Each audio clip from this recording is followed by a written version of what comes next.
A paz do Senhor, irmãos. Meu nome é Evangelista Marcelo Miranda, falo aqui da cidade do Rio de Janeiro, capital. E você é bem-vindo ao nosso canal EBD Mestre.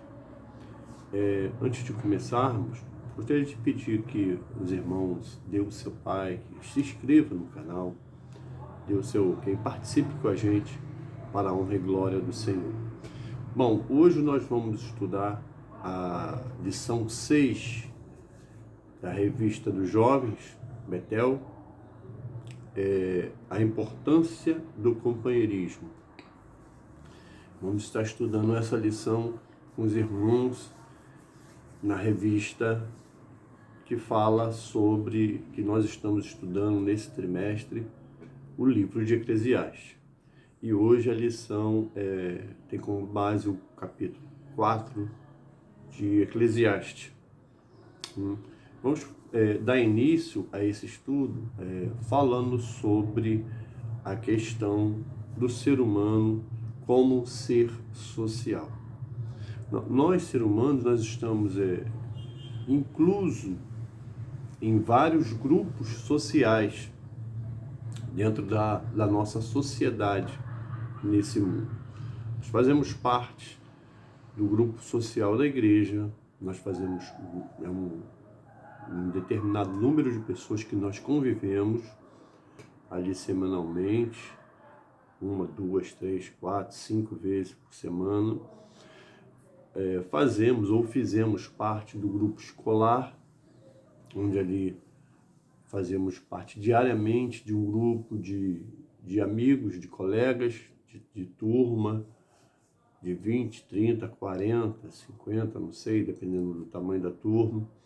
Enfim, fazemos parte do grupo social do nosso bairro, nós somos contados como moradores de determinado bairro, nós somos também contados como no censo de números de brasileiros dentro do país, somos contados num censo na rua em que residimos, enfim, nós estamos sendo inseridos em vários grupos sociais na sociedade durante todo o tempo da nossa vida.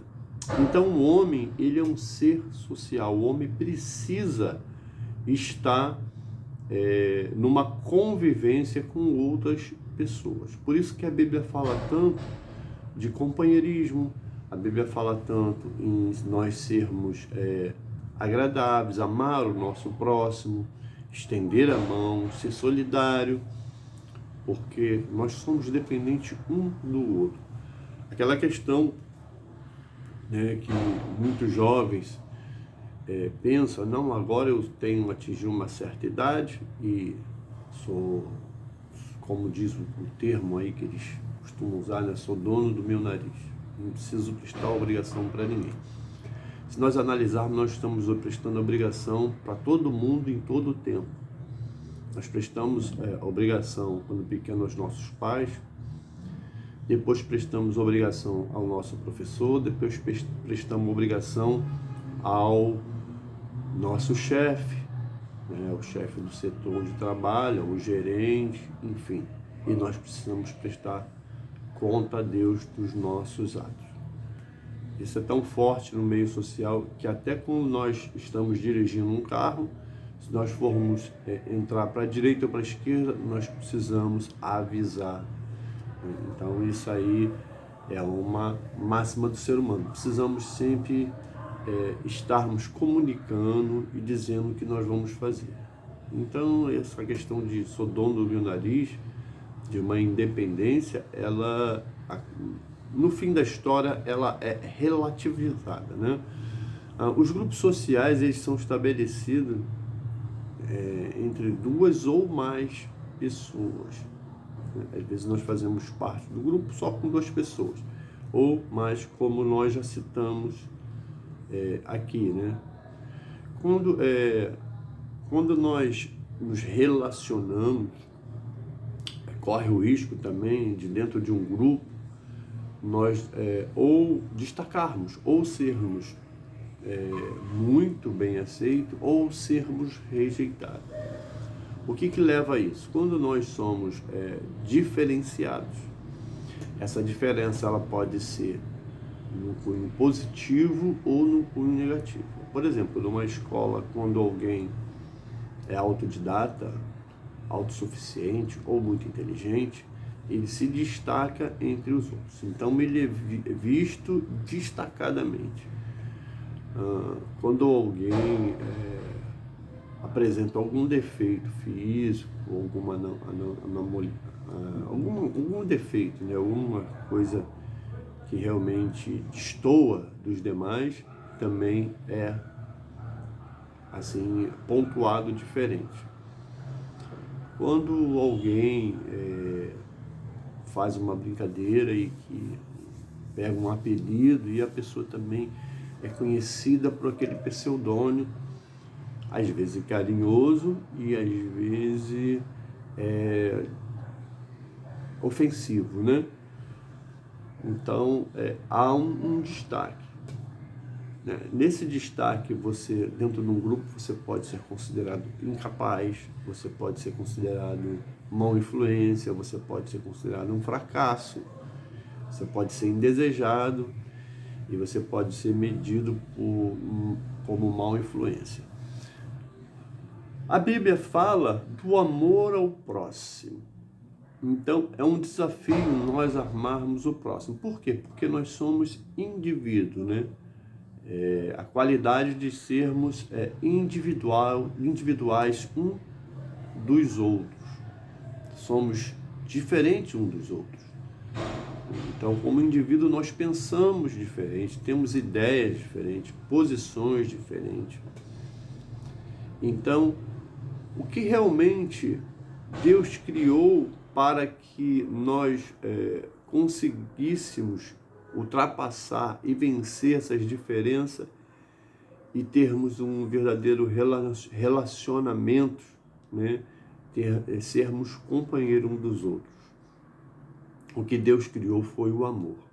O amor nos leva. Você vê que no meio de um casamento, o que realmente conduz até o final ao casamento é o amor. Também o amor de Deus, por exemplo, ele faz com que nós convivamos uns com os outros com nossas diferenças. Coisas às vezes que nos aborrecem, o nosso companheiro, o nosso amigo. Então, essa diferença só é realmente superada com o amor que nós sentimos pelos irmãos. Nós conseguimos vencer a diferença, conseguimos ter um amor, um apego à pessoa, independente daquilo que nós achamos que não é bom naquela pessoa. Então, conseguimos sermos companheiro, amigo e nos relacionarmos com o nosso amor. Quem não ama, fica difícil de se relacionar. Tem pessoas que parecem que ela não ama nem a si mesmo. Vocês já viram aquela pessoa que fica se autoflagelando, né? Fica se acusando, ou então mal-humorada, fala de todo mundo, nada tá bom para ela. Isso aí é uma pessoa que realmente precisa de Deus na sua vida, porque Deus nos dá tantas bênçãos para nós sermos bem com nós mesmos. E quem não consegue estar bem consigo mesmo, não consegue ser uma boa companhia para ninguém, se relacionar bem com ninguém. Então, algumas coisas negativas podem nos levar a ter uma pontuação num grupo diferenciada, mas negativamente. Uma pontuação que nos mostra que nós somos indesejáveis, ou uma má companhia, ou coisa que o valha. O homem ele é tão ele é tão assim dependente de estar, é tão social, dependente de estar numa sociedade, que imagine você, se você pegar um bebezinho e botar numa sala fechada por vários dias, ele não sobrevive, porque ele depende do calor da mãe, depende do carinho, depende de se alimentar. Desde pequeno nós já nascemos dependentes. E é isso que Deus quer mostrar, que todos nós somos também dependentes de Deus. Algumas pessoas querem viver dizendo que Deus não existe, não crendo na divindade de Deus, na paternidade de Deus, no amor de Deus, na existência de Deus. São esses meninos que estão trancados e numa sala, esses bebezinhos, e condenados à morte, porque se não houver uma interação social, o bebê morre. Se não houver uma interação entre o homem e Deus, o bebê morre, a pessoa morre e também não consegue ter uma interação com o restante da sociedade. No tópico 1 nós vamos falar sobre o companheirismo de Paulo e Barnabé. Gostaria de ler aqui, está lendo Atos capítulo 5, Atos capítulo 12, verso 25. Atos 12, o verso 25, vai nos trazer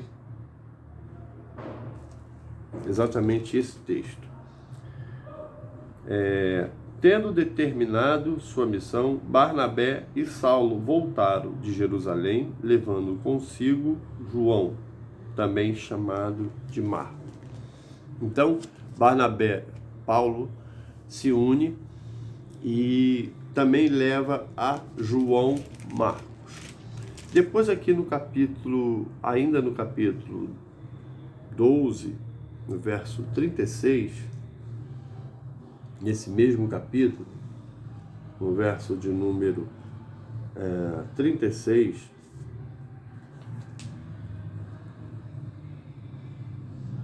não, essa referência tá, deixa eu ver aqui, peraí, só um minutinho, verso 36,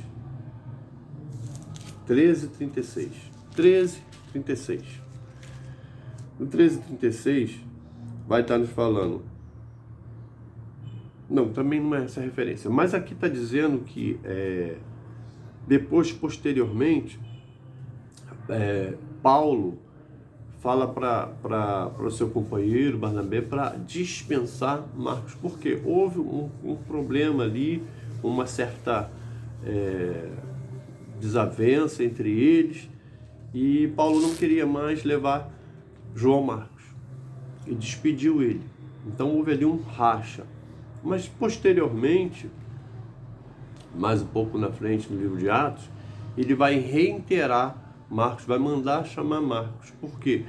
Porque às vezes nós discordamos com os nossos irmãos, às vezes existe situação que a gente não consegue estarmos naquele momento, em mesmo pensamento, união, mas o amor, né, e a interação do amor entre os irmãos nos leva a sempre estarmos juntos, a sempre estarmos na dependência um do outro. Esse aqui eu marquei, Gálatas 2:9. Gálatas 2, versículo de número 9. Reconhecendo a graça que me foi concedida, Tiago, Pedro e João, tido como colunas, estender as mãos direta a mim e a Barnabé em sinal de comunhão.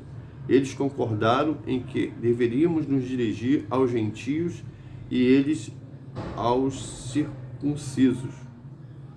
Então, no final das contas, naquele episódio que Paulo pregava para os gentios, e os apóstolos tinham a visão de só pregar para os judeus, então ali houve um consenso, né? Houve uma divisão. Não, então vocês vão para lá, prega para aquele lado, e nós pregamos para o outro lado, para os judeus.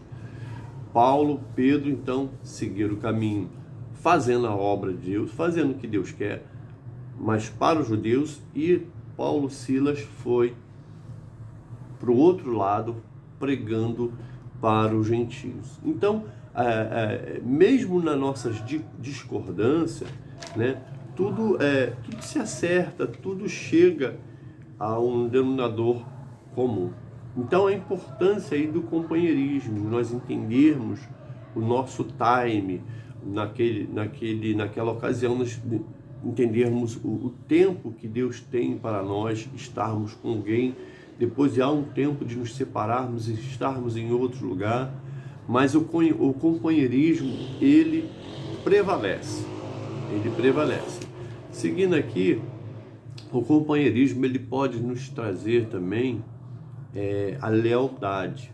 Lealdade não é você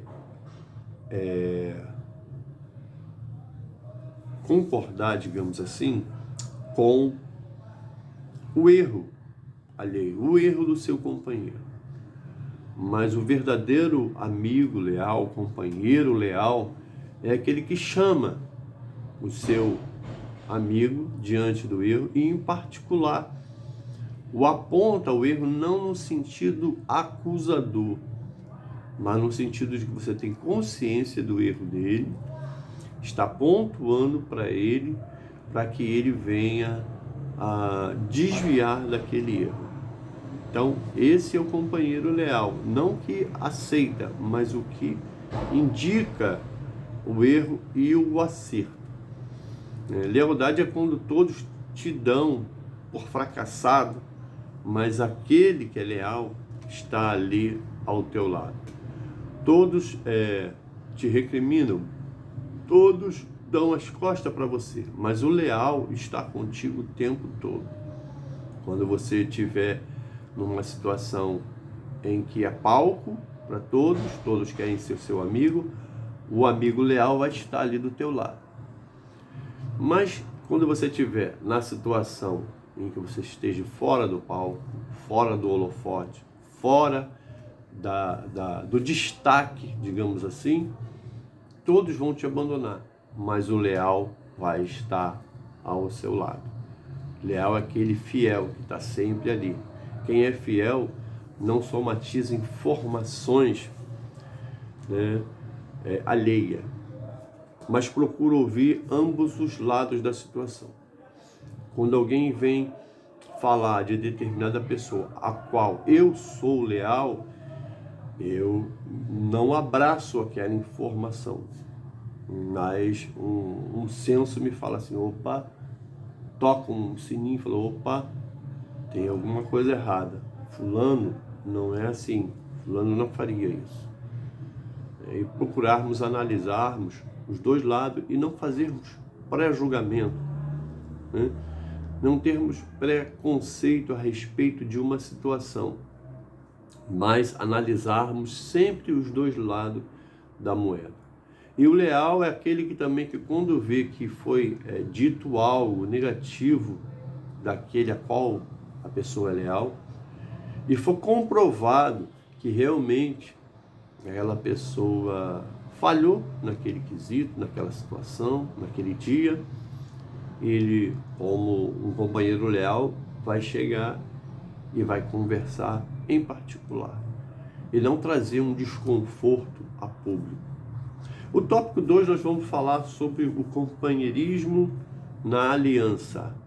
Eclesiastes capítulo 4, que é o texto de referência, né? O 4, versos 9 a 12. Está aqui, ó, 4, 9 a 12. Melhor é serem dois do que um, porque tem melhor paga o seu trabalho. Porque se um cair, o outro levanta o seu companheiro. Mas ai do que estiver só, pois caindo não haverá outro que o levante. Também se dois dormirem juntos, eles se aquentarão, mas um só como se aquentará?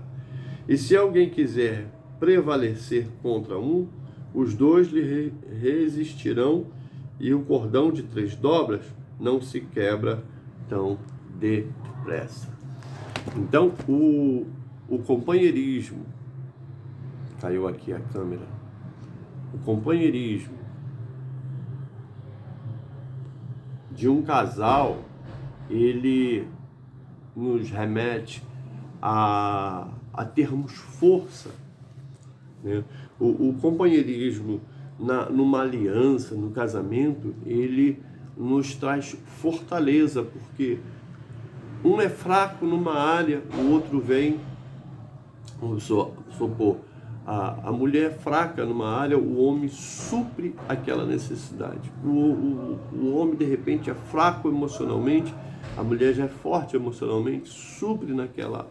Então, quando vem uma tempestade, um problema, uma adversidade, os dois se unem e um supre ao outro em sua dificuldade, de forma que assim se tornam mais forte. Como o texto falou, o dobrão de 3 dobras é mais difícil.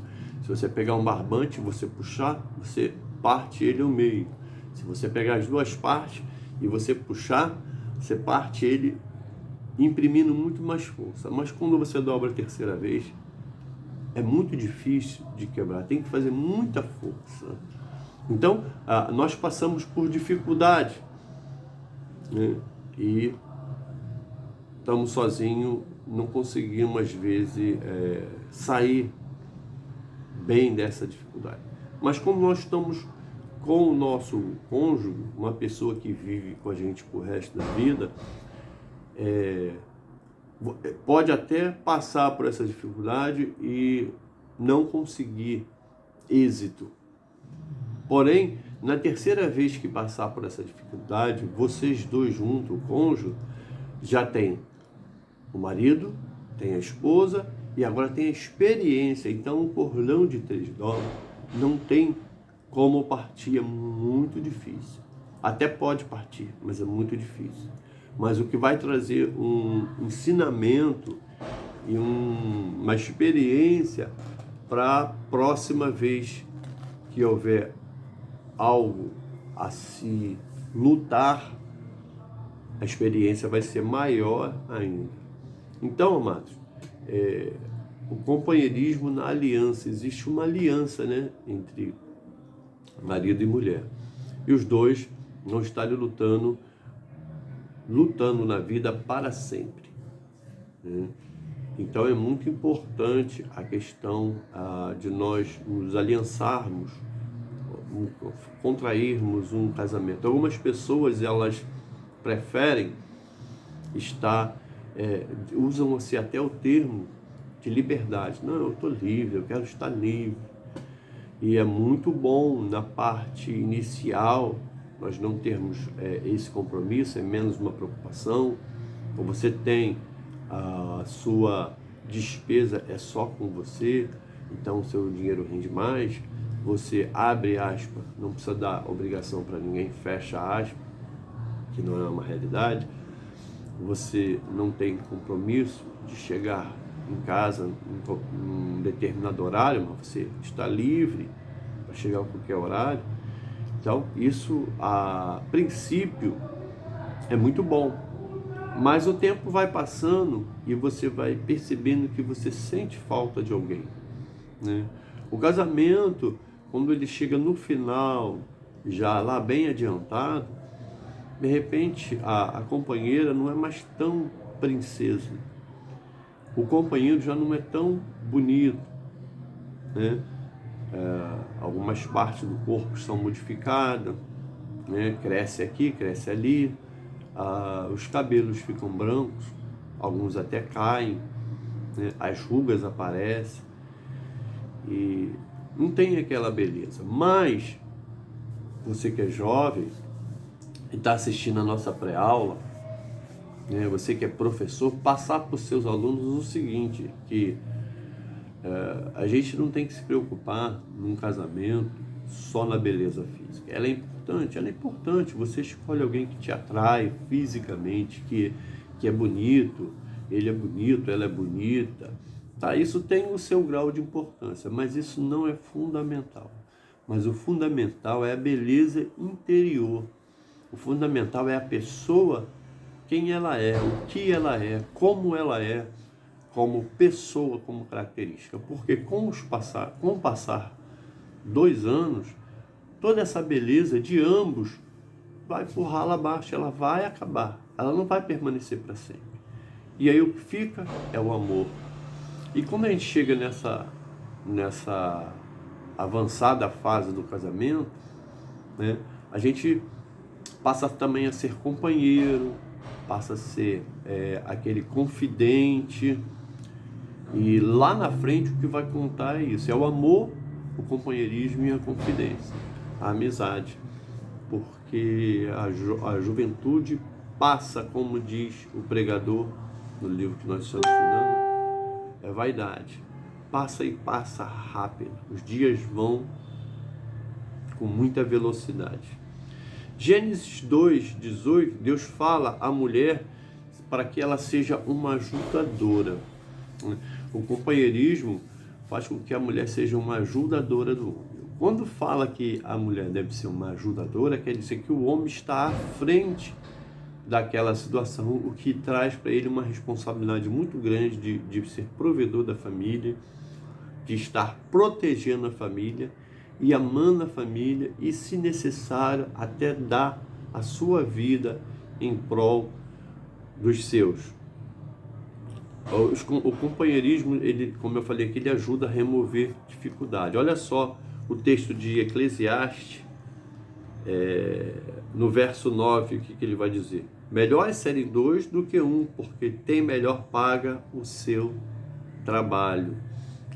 Então, sendo 2, o trabalho ele é mais produtivo, ele é mais rápido, então traz resultados mais rápidos. Existe também a questão do calor afetivo, que produz o bom relacionamento. O calor afetivo, quem não gosta, né, irmãos, de um elogio, de um carinho? Então, isso tem que ser uma coisa entre casais, não só entre casais, mas como entre pai, mãe, filho, qualquer grupo social em que existe mais do que uma amizade, mas um relacionamento de sangue, um relacionamento consanguíneo. Então, é importante a demonstração de carinho, a demonstração de amor, de afeto. Olha só, Eclesiastes 4:11 diz: também se 2 dormirem juntos, eles se esquentarão, mas um só, como esquentará? Então, o fato de estar junto, um traz calor ao outro, um protege ao outro. É essa aliança que precisamos ter. A comunhão leva o cônjuge a ser parceiro, confidente e melhor amigo. Hoje tem um versículo muito forte chamado, tem um vínculo, melhor dizendo, muito forte chamado Eros, porque seria isso um outro estudo mais aprofundado que nós iríamos fazer, mas, por exemplo, quem apenas gosta tem uma força? Tem. Mas quem ama tem uma força muito maior. O que prevalece no ciclo, nessa comunhão, nesse ciclo social, é o amor que nós sentimos pelas pessoas. Por isso o grupo familiar é muito mais forte do que um grupo, fala muito mais alto do que um grupo escolar, do que um grupo de trabalho, né, do que qualquer outro grupo. Por quê? Porque existe o vínculo do amor. No tópico 3, nós íamos falar aqui sobre o Eclesiastes 25, eu ia pular, mas vamos dar uma palhinha rapidinho. Efésios 5:22 vai falar a respeito do casamento, da submissão da mulher, papel da mulher, do marido ser o cabeça, né, e da mulher ser amada. A submissão da mulher é estar sob a mesma missão. Isso não diminui a mulher e não é texto de feminismo, não, muito pelo contrário, porque o contexto desse texto dá alusão até inversa, de que a Bíblia poderia ser feminista e não machista. Porque diz assim: mulheres, sede submissa aos vossos maridos. E depois dá a obrigação do homem: maridos, amai a vossa esposa assim como Cristo amou a sua igreja. Ou seja, mulher, você tem que ser submissa ao seu marido. E marido, você tem que dar a vida, se for necessário, pela tua mulher, né? E demonstrar amor e proteger e guardar. Então, essas são as orientações bíblicas. Tópico 3, companheirismo na liderança. Vamos falar sobre a questão de liderança. O líder precisa ser amado e amar principalmente os seus liderados. Porque o líder, ele amando aqueles a qual ele está liderando, ele vai ter um melhor desempenho, vai dar maior atenção e por isso possivelmente vai ter maior reconhecimento dos seus liderados. Ele pode até não ter, ou melhor, não ser o melhor líder que a pessoa escolheria. Ele pode até não ter tanta habilidade, ser tão capaz, mas quando ele faz a coisa com amor, o grupo o abraça. E o grupo o abraçando, ele não está mais sozinho, mas ele está com seus liderados trabalhando junto. E aí aquela deficiência do líder, ela é substituída por uma eficácia do trabalho em conjunto, eficácia de todo mundo estar trabalhando em prol daquele objetivo. O líder é aquele que consegue passar a necessidade de um trabalho, de uma realização e conscientizar a necessidade de todos participarem. Isso traz uma aliança. Então o amor, ele é fundamental, irmãos, em todo segmento. O amor aí vai trazer ao líder uma confiabilidade, mesmo ele tendo suas limitações. Para uma boa convivência, ele deve tratar todos de maneira igualitária, tá? É inerente do ser humano nós tendermos a uma preferência para A, B ou C. Para alguns, como se dá essa preferência? Normalmente essa preferência acontece quando nós visualizamos no meio do grupo uma pessoa de repente que é mais parecida com a gente, ou uma pessoa que se destaca. Então há uma tendência. E tem aquele, tadinho, que ele soma no contexto geral, mas ele não tem lá grande destaque, grande habilidade. Então há uma tendência de nós deixarmos esse mais isolado. Isso é inerente do ser humano, né? Isso acontece generalizado com tudo.